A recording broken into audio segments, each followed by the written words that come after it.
Hey guys, welcome back to another episode of 12-inch Figure Fanatic. Today I am very excited to open up the EXO's Star Trek: The Next Generation data. Now I already have the data from the movie First Contact that came out a while back, and I do have a review video of that. This one is based on the actual TV show, the ongoing series, and we're going to do a side-by-side with one that I got a while back, which has been driving me crazy because it's so hideous. You'll see what I mean in a little bit. But it was by Dragon. Dragon released a licensed figure from NBC, and they did a terrible job from the bottom up. Like, there's nothing that went well with the figure. EXO's been doing a great job pumping these figures out lately. They're kind of throwing me off in their logic in which ones they're releasing first. Like, they seem to have a lot of focus on knocking out the whole cast from Voyager, which in the grand scope of things was not as popular as some of the other shows. You might disagree if you're a Trekkie, but to me, there's a lot of other figures they could have come out with first, like Hello Picard from the ongoing series, and then also Worf. They have an old Worf from the latest Picard show, but they're kind of jumping all over the place trying to catch little characters from each of the series, and they just, I don't know, they're just kind of scattered about it. But T'Pol, I think that's what her name is, from Enterprise, even though that was not technically a very good series, I watched every single episode just because of that sexy Vulcan lady. They're coming out with her pretty soon, and I'm looking forward to that. Anyways, let's crack this open and see what we got.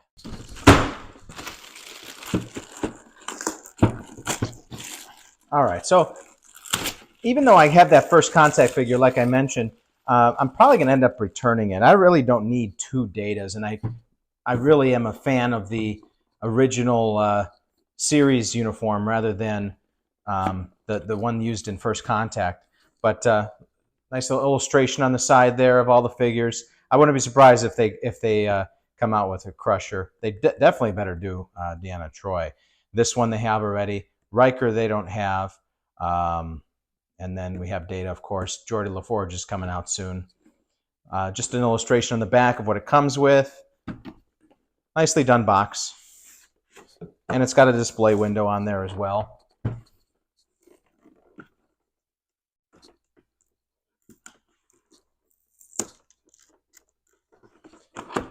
One of the things I enjoyed about this series was Data's journey at trying to be more human. It was a reoccurring theme throughout the show, and he definitely enhanced. I mean, all the characters had their own contribution, but Data was definitely a highlight to the series. I always thought of him as the replacement for Spock. Spock was always wrestling with emotions, and in a way Data was too, especially when he got the chip that allowed him to feel emotions. All right, so here he is.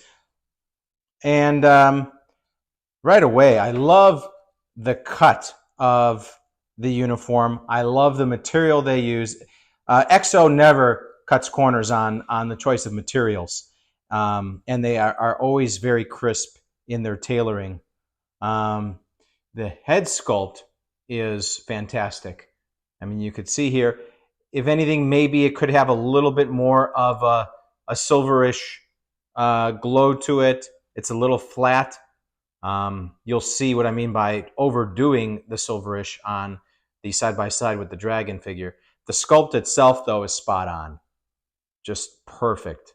And you have the little rank here. You've got the logo here, and the communicator badge, sorry. And it's plastic, not metal. It would have been great if it was metal, but no big deal. And then you've got, on the bottom here, you've got the trousers that have the loop here, the elastic loop. But just fantastic figure. Yeah, very crisp. The hands perfectly match the skin tone of the head sculpt, very pale. Oh, man.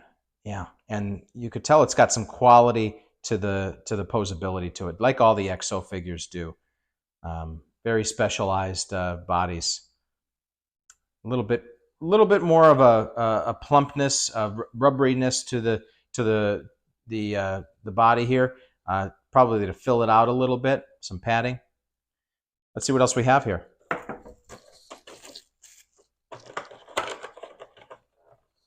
So you have an extra hand and another hand. This one looks like it holds a tricorder. This one looks like it holds the phaser. Speaking of phaser, you've got that right here. And then you've got the holder here. It's probably magnetized. Yeah, you can tell that there's a magnet right there. Then you've got the tricorder, and that's magnetized as well. So you either have it magnetized closed or take that off. So you can see the magnets there. You have it magnetized open. And it's sufficiently detailed inside. Very nice. Now someday we might have the technology to put an LED in there, or maybe, I mean, you could put some kind of radioactive isotope in there so it glows forever. But then this goes right in here, just like the phaser, and then it's magnetized as well. And you have the very unique stands that they're known for. So you could put them all together, they clip together, and they form a huge transporter pad, or you can just have it as a standalone. There's the stand there. And then you could also switch this out. And there's that. All right, and then we have some more accessories. So they went all out. They gave us not one, but two cats. So here's Spot. That was his name. Just sitting. Nicely detailed. Got the stripes there and everything. And then this one is so that he can hold Spot. And it's rubbery, so you don't have to worry about it breaking, like the tail snapping off. It's got good flex to it. But that's great that they included two. But then they also included two head sculpts, it looks like, right? Now, you may think on the surface, well, they're the same thing, right? And the paint job is extremely similar as well. If anything, I mean, I'm an eye for detail. If anything, this sculpt looks like it's a little bit thinner, but I could be wrong. But the unique thing about this one is it's got the removable panel. And of course, the special effects at the time wasn't that good. It was kind of cheap looking, the circuitry they had on him. Random lights blinking. But yeah, that snaps closed right like that. It's magnetized, I think. That's why you have this indentation here. So or maybe it just snaps in.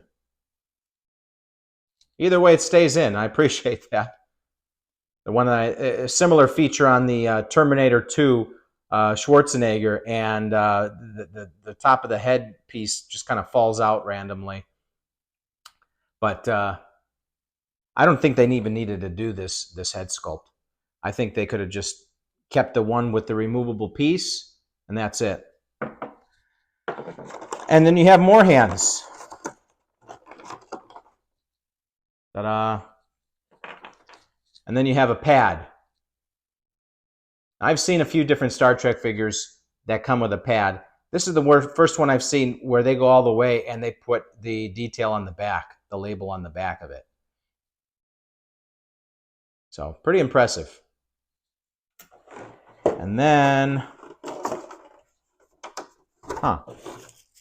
so here's those clips. Now, one thing that's missing here, am I wrong? Hold on a second. Yeah, so in the previous figures, they've always included a card that you would insert in the front of the stand that has the nameplate, and this one doesn't have it. Very interesting. I don't know why they didn't include that this time. This is a first. It could be a mistake. So if you've gotten this figure, please. Oh, there it is. It was hiding on me. We're covered. There it is. So I've already made this complaint before, and obviously EXO isn't watching my episodes. Why would they? I'm hardly watched. But look how large the font is, Starfleet Museum Archives, and look how small the font is for his actual name. It's bad graphic design. You want the name to be the largest thing on here. That's why you have the card in the first place. Nobody cares about Starfleet Museum Archives. That could be a footnote. It should be reversed. I'll keep saying it every time I review an EXO figure, and it'll always be the same. Anyways, let's get this thing set up. I'm going to do side by side with this very hideous dragon figure that I'm going to get rid of on eBay as soon as I'm done with this episode, and I'll give you my final thoughts. All right, so here is the side by side. As you can see, this figure is just an insult to figure collecting as an industry. Yeah, I mean, it lacks detail. The body is cheap. The clothing doesn't fit well. The material choices, it's like a burlap sack material. Maybe, yeah. The feet are too big. The legs are too thick. I mean, no comparison. Yeah, this one's going on eBay, and I will never see it again. But look at the one thing it does have a little bit better going for it is that silverish tint to the skin, right? That's what I was talking about. That seems to be lacking on this one. It could be a little silvery. Otherwise, outstanding figure. And I'm going to give this figure. Oh, forgot to mention. Yeah, so these things just magnetize on there like that. Anyways, I'm going to give this figure a 9.8. Outstanding, worth the wait. I highly recommend you get it. Collect all of them. Be on standby for everything that EXO has to come out with because they've never disappointed me. And see you again next time.